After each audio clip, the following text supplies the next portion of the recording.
First, are you earning more than you are spending? I want them to look at it as the country, but the country is nothing more than the aggregate of the people. Is the country earning more than it's spending and building savings, or is it spending more than it is earning and creating debt? Because one man's debts are another man's assets. And when somebody is holding those assets and they're producing a lot more of that money in debt, money goes down in value as they produce it to produce that buying power. And then that gets people bad returns. It produces a higher amount of inflation. And then people get out of cash and bonds. And that produces rising interest rates while there's rising inflation. And that produces stagflation. Last month, the public debt of the United States was around $30.37 trillion US, around $2.2 trillion more than a year earlier, when it was around $28.2 trillion. In January 2017, the national debt was only about $19.9 trillion. That means the country has acquired over $10 trillion of debt in a little over 5 years. While the United States sinks deeper into debts and several economic woes, competitors like China, Japan, and Germany are taking bold steps and making not-too-silent moves to usurp the world order that has been existing since the Second World War. In a recent interview, American billion investor and hedge fund manager Ray Dalio speaks extensively about many threats to America's status as the sole superpower, and how both internal and external factors are affecting the country's economy. Dalio, who founded the world's largest hedge fund, Bridgewater Associates, in 1975, explains that while the older generation of Americans fought for peace and prosperity, the case is different for younger generations who have come to take for granted what they have. We will now take you to Dalio's interview, but before we do, please take a little time to hit the like button, drop your comments below, and subscribe to the channel. Enjoy. The world order was made in 1945 at the end of a war. And a civil war can begin a new order inside of a country. The Chinese Civil War began their new order 1949. And so that's like a new beginning. They always come out of wars.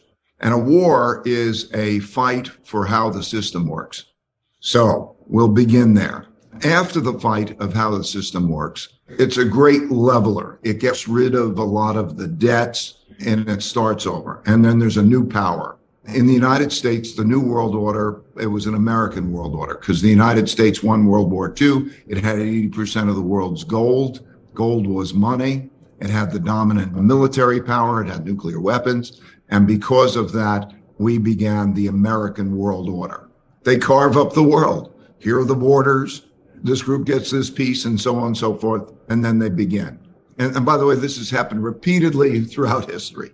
And so they start off with those new rules of the game. And you enter a period of peace and prosperity. And it's peace because nobody wants to fight the dominant power. The dominant power won. And there's a change in psychology really that you're dealing with, because quite often these things take place. They take a generation or more to take place, a lifetime. And the people who enter the war do so boldly. But everybody who enters the war and then goes through the war wish they never went through the war because it's so terrible. But they come out and the war is over. They want peace. They want productivity and so on. And it's a great leveler, less wealth gaps and so on. And they work well together and they build a period of peace and prosperity. That is a long period of peace and prosperity. But during that peace and prosperity, more and more prosperity takes place. And they increasingly bet on that prosperity. And people get more in debt. And so you see the debt levels rise. And you see naturally, as prosperity comes, it comes in unequal ways. And some get richer than others. And so wealth gaps rise. And then those wealth gaps increasingly create opportunity gaps because the rich people have more resources to educate their children and give them the benefits. And so that happens over a period of time while the economy gets more indebted.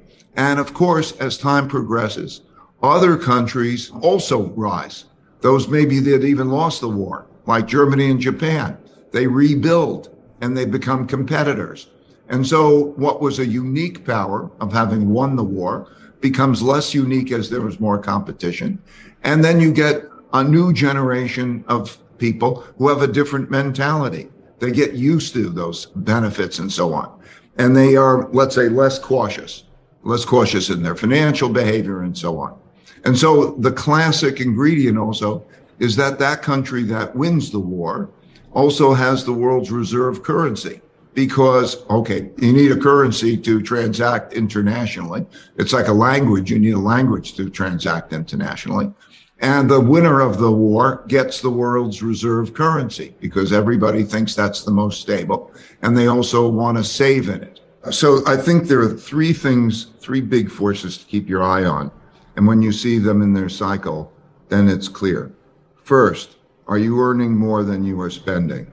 I want them to look at it as the country, but the country's nothing more than the aggregate of the people. And so when you look at those three forces, I want to make sure that they're clear and you could align them up and you could see where you are. Is the country earning more than it's spending and building savings? Or is it spending more than it is earning and creating debt? Because one man's debts are another man's assets.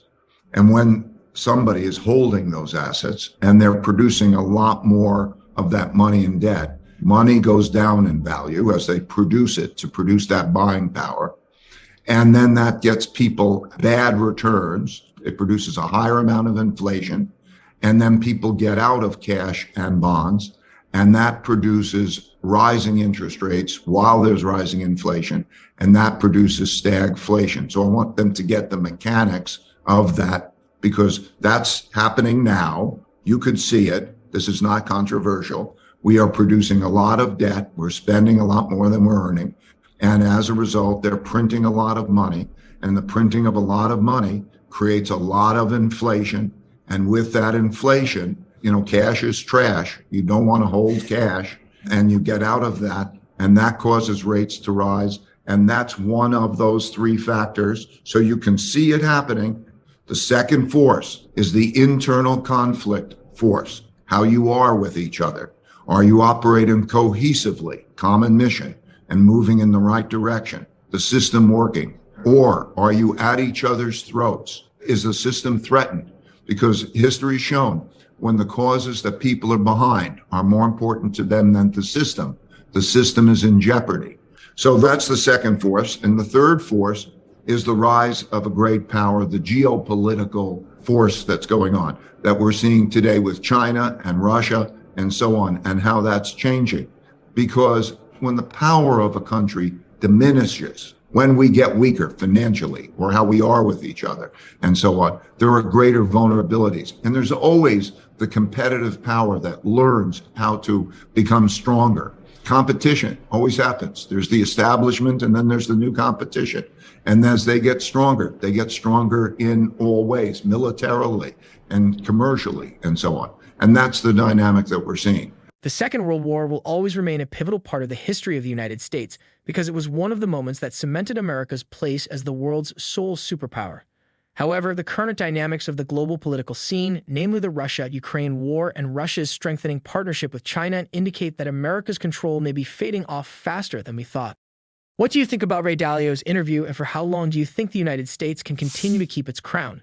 Please drop your comments below, and don't forget to hit the like button. Thanks for watching.